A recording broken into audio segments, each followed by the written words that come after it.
Bavaria, Germany. The year is 1922.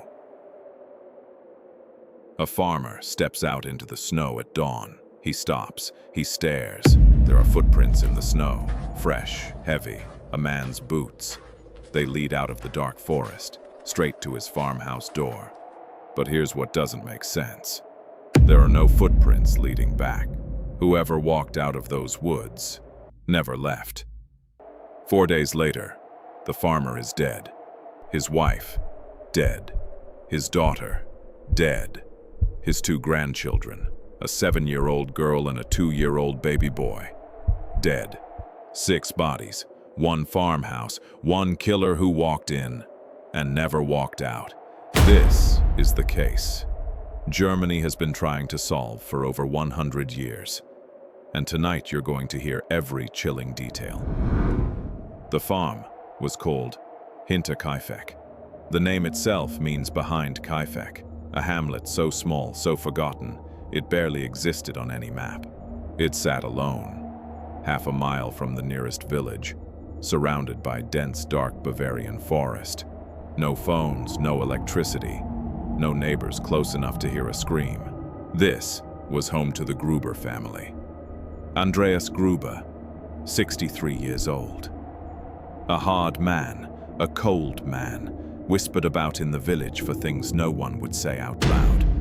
His wife, Cecilia, 72, their widowed daughter, Victoria, 35. Her husband had died in the First World War, and Victoria's 2 children, little Cecilia, just 7 years old, and the baby, Joseph, only 2. They kept to themselves. They trusted no one, and they had every reason not to, because something was already wrong at Hinterkaifeck, something that started 6 months before the killings. It began with the maid. Her name was Crescence. She had worked at the farm for years. Then one day she suddenly quit. She told the villagers the house was haunted. She said she heard footsteps in the attic, above her bed, at night. When Andreas searched the attic, he found nothing. But the strange things didn't stop. They got worse. A house key vanished. No one took it. It was simply gone.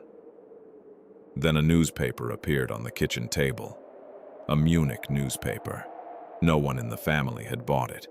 No one in the entire village even subscribed to it. How did it get there?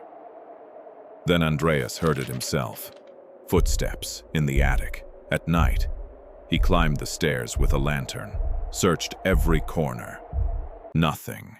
And then, those footprints in the snow, coming out of the woods, walking to the farmhouse, stopping there. No return tracks. Andreas told the neighbors. He told the local mayor. He didn't call the police. 4 days later, he was dead. March 31st, 1922, Friday night. A new maid had just arrived that day. Her name was Maria. She was 44. It was her first night at Hinterkaifeck. It would also be her last. We don't know exactly what happened that night, but here's what investigators later pieced together. One by one, the family was lured out to the barn. Andreas first, then his wife, then Victoria, then little Cecilia, the 7-year-old. They were killed with a mattock, a heavy farming pickaxe. The killer then walked back into the house. He killed 2-year-old Joseph in his crib, and then he walked into the maid's bedroom where Maria had just gone to sleep on her very first night. He killed her too. 6 people. Dead. In a single night. In total silence.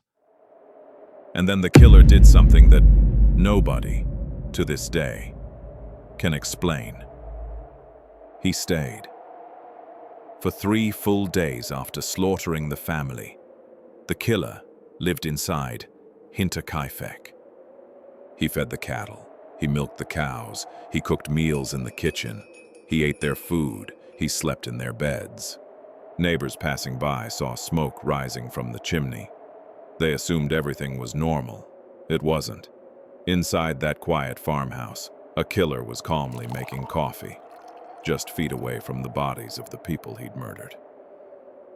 It wasn't until April 4th, when little Kazilia had been absent from school for days, when the family hadn't appeared at church, when their mail began to pile up, that the neighbors finally walked over to check. They found the front door locked.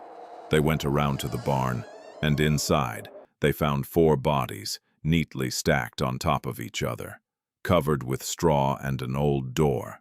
The grandmother, the father, the daughter, the 7-year-old child. Inside the house, they found the baby and the maid, still in her bed. The killer was already gone. Over the next 100 years, German police interrogated more than 100 suspects.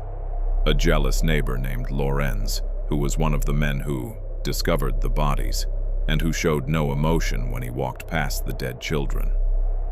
Some believed he was Joseph's real father. 2 brothers seen in the area days before the murder. A wandering vagrant, a former lover, a jealous farmhand. Every theory, every lead, every confession, nothing held. In 2007, German police reopened the case using modern forensics. They identified what they believed was the most likely suspect, but they refused to release the name. Out of respect, they said, for living relatives. And so the case sits, locked away, in a Bavarian police archive. Closed, but never solved. The farmhouse itself was torn down in 1923.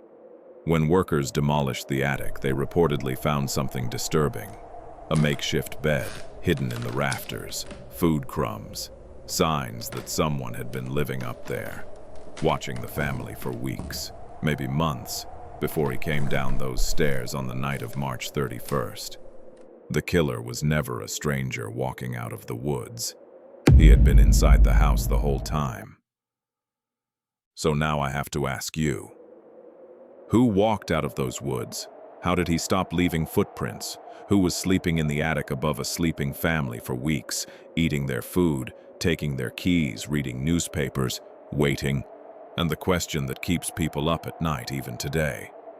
Why did he stay for 3 days after the murders? Was it revenge? Was it madness? Or was Hinterkaifeck the work of someone the family knew, trusted, and let through their door, without ever knowing they were inviting their own killer inside? Drop your theory in the comments below. Tell me, who do you think killed the Gruber family? If this case shook you the way it shook me, subscribe to Unsolved Archives. Because next week, I'm taking you somewhere even darker.